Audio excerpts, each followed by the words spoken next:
Okay, so these are Braedyn's matches from week 2 of ICPA, and it's gonna be double primals with Trick Room against X-Ray, my personal favorite, with Mungus as the speed control or the Trick Room counter.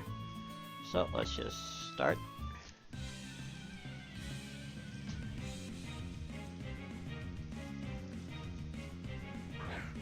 Infernape a Mungus lead is pretty rare, you don't see that often. Groudon Cresselia is slightly more common. So his opponent could go for Fake Out Spore here. Or actually I don't know what he would do. Infernape a Mungus is pretty uncommon, but this should be just a Precipice Blades or Ice Beam, something from Braedyn here. Withdraws a Mungus, sends in Rayquaza. So if he did go for Ice Beam, this is going to do a lot of damage. Fakes out the Groudon as expected. Trick Room. I don't know about that play. You don't want a Trick Room in front of an Amoonguss because he's just going to spore you to death. And speaking of which, here comes the Amoonguss.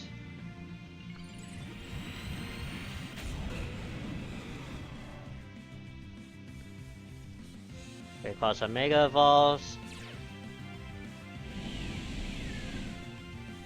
Let's see if it has Waterfall. Precipice Blades does connect on the Amoonguss.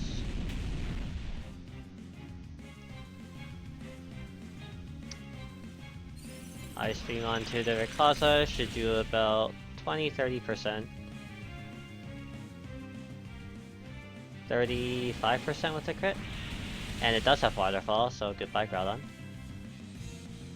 Oh, it's not Life Orb variant, so it doesn't actually one-shot the Groudon. Life Orb variants of Kyogre, I believe, have a 97% chance to one-shot the Groudon. So it's still a roll, but it's heavily in favor.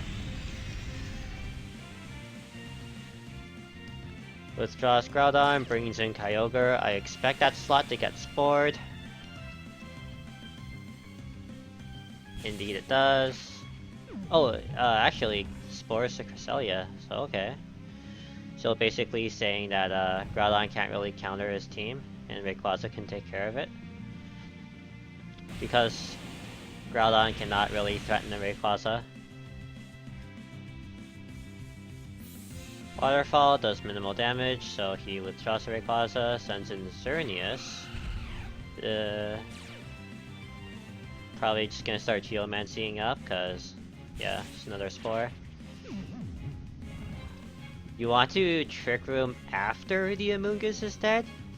Because if you Trick Room before you kill the Amoonguss, it will just come in and Spore everything, especially if you don't have a counter to it.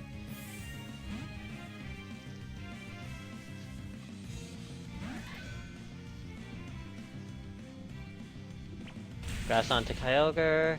Does about 30%. Wakes up. Goes for Ice Beam onto Amoonguss. I would have just went for Origin Pulse maybe. Well, we'll see what happens. So Xerneas gonna get the Geomancy up.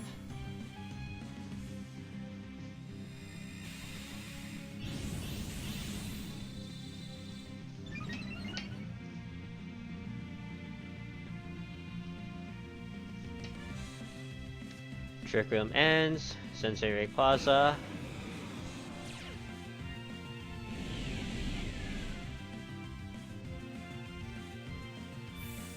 So we'll see if the Rayquaza does have Overheat.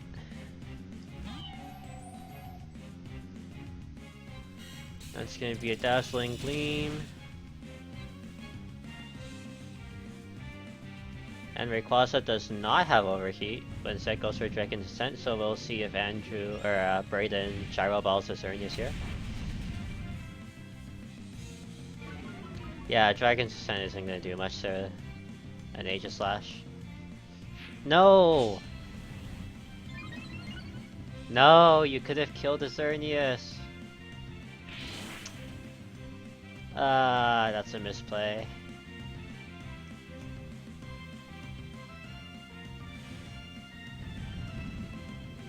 So yeah, his opponent just needs to kill the Cresselia now so it doesn't get up Trick Room. Let's see if it does wake up here. And it is fast asleep, so that is the end of the game right there.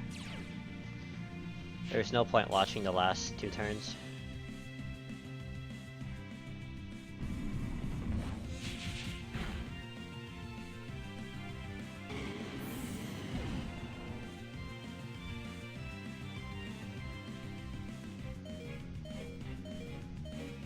So this Life Orb, Aegis Slash.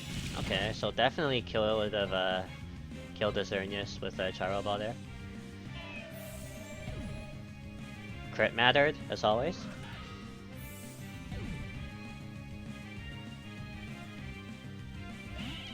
Now, unfortunately, we haven't seen what the Infernape could do, other than Fake Out. I'm expecting it has Quick Guard and Flare Blitz close combat, and maybe Feint, but you don't see Feint too often.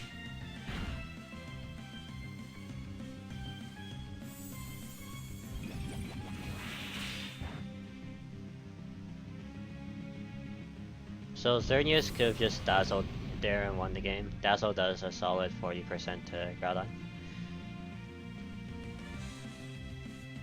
That's smart of his opponent, not revealing anything on the Infernape. So Braedyn will have no idea what is on that Infernape going into Game 2. Speaking of which, let's move on to Game 2.